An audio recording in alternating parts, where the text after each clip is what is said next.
It was founded in 1728 by the mathematician and astronomer Jai Singh, who aspired to make it the most wonderful city in India, and succeeded at least in making it the most unique. This main street is over 100 feet in width and about 2 miles in length, running in a straight line.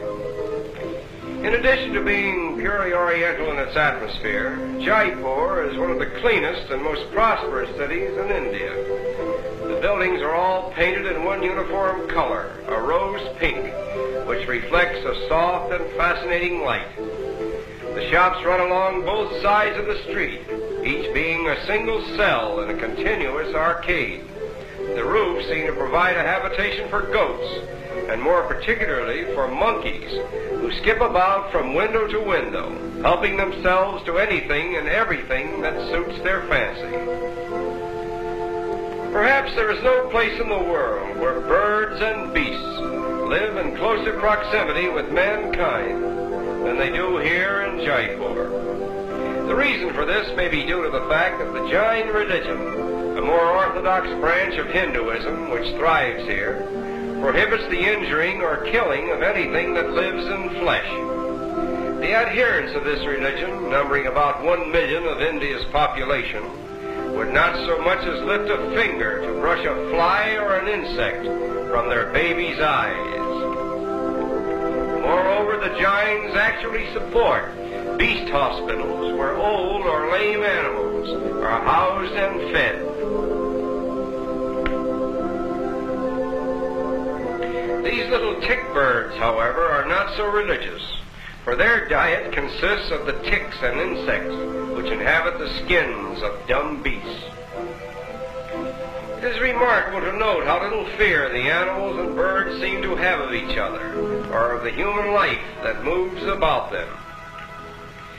Aside from the extremes of religious fanaticism, this kindness to dumb animals seems to reflect itself upon the people of Jaipur, for they are of a contented and peaceful nature, living in a sort of bovine resignation to life as it chooses to deal with them and all that lives around them.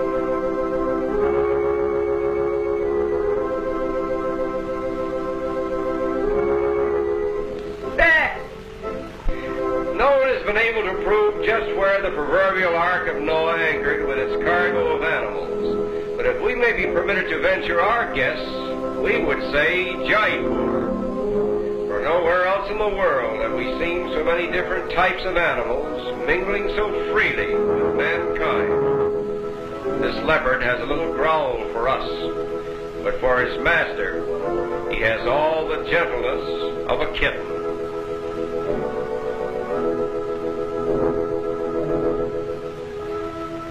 On the road to Amber, the former capital of Jaipur, we are reminded of the facetious remark, "When better bullock carts are built, India will build them."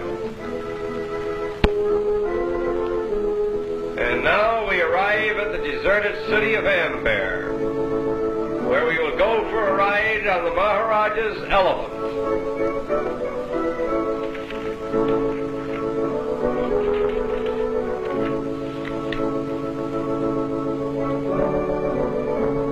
The approach to the Maharaja's palace on the back of one of his elephants lends an atmosphere to the journey that is typical of India.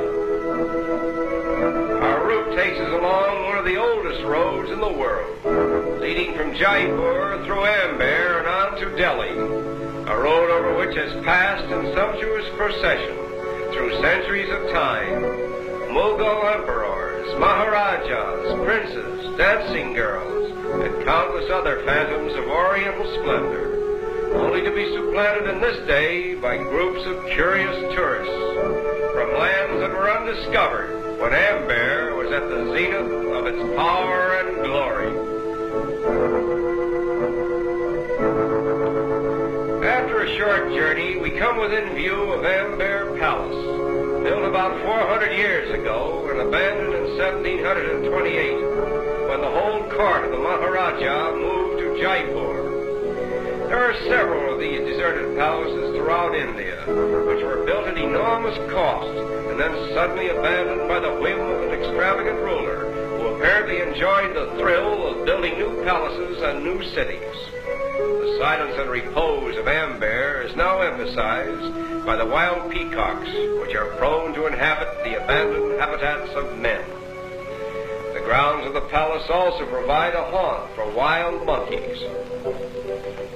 It seems strange that with his uncanny resemblance to man, the monkey should have found almost no use in connection with human life, save to satisfy curiosity and to provide certain bits of information in man's search for the so-called missing link.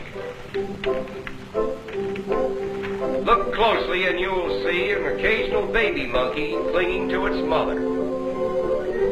It is said that the attachment of the mother monkey to her young has no parallel in the whole animal kingdom, for only the death of the mother can possibly separate her from her baby. She brings into existence only one baby at a time, and like human babies, it is in a condition of utter helplessness for almost a year. Less fortunate than the wild monkeys of India are the ones that are caught by fakirs and trained with infinite patience for the amusement of the people. The Indian fakir, with his little animal circus, provides entertainment for the native Indian, even as the motion picture theaters provide entertainment for the masses in other countries.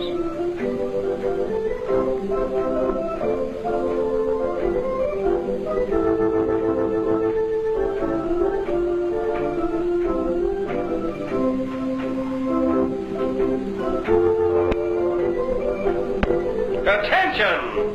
The camel cart of His Highness, the Maharaja of Jaipur. Whoa! Of all the strange accidents, imagine a couple of camels dropping in on you during your Sunday drive. Fortunately, no one was seriously injured. After a moment of adjustment, the automobile and the camel cart go their respective ways, little the worse for their experience. Nevertheless, this strange accident illustrates with a moral the fact that automobiles are out of place in Jaipur. Somehow it seems a pity that one little remote corner of the earth, where man and bird and beast live in perfect harmony with each other, could not be spared the encroachments of the machine age. And it is with this thought that we say farewell to colorful Jaipur.